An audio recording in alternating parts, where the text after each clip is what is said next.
Budget 2026 से केंद्रीय कर्मचारियों को 8th पे कमीशन को लेकर काफी उम्मीदें थी दोस्तों, मगर वित्त मंत्री ने सीधे तौर पर इस पे कोई ऐलान नहीं किया। रिपोर्ट है कि इस साल इसे लागू किया जाएगा, लेकिन बजट 2026 में व्यय को लेकर ऐसा डेटा सामने आया है जिससे ये अनुमान लगाया जा रहा है कि हो सकता है 8th पे कमीशन इस साल भी लटक जाए। नमस्कार, मैं हूं आपके साथ संध्या बिष्ट और आप देख रहे हैं द इकोनॉमिक टाइम्स हिंदी। दरअसल सरकार ने बजट में पूरे आगामी खर्च के बारे में ब्यौरा दिया।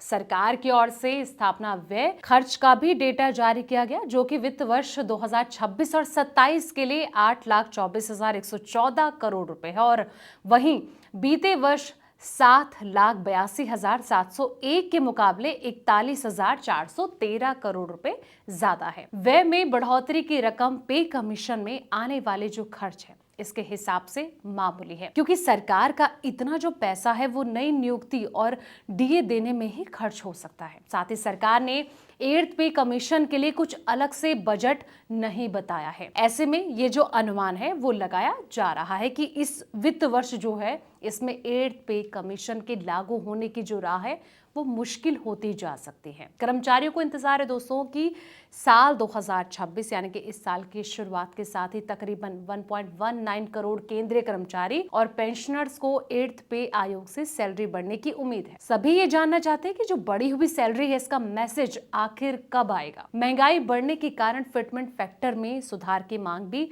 बहुत तेज होती जा रही है, लेकिन हकीकत यह है दोस्तों कि सैलरी बढ़ने में अभी वक्त लग सकता है। अब सवाल यह है कि कब हुआ था ऐलान। सरकार ने 15 जनवरी 2025 को 8वें वेतन आयोग यानी कि 8th पे कमीशन के गठन की घोषणा जरूर कर दी थी, लेकिन इसके बाद जो प्रक्रिया है यानी कि जो प्रोसेस है वो काफी धीमी रही।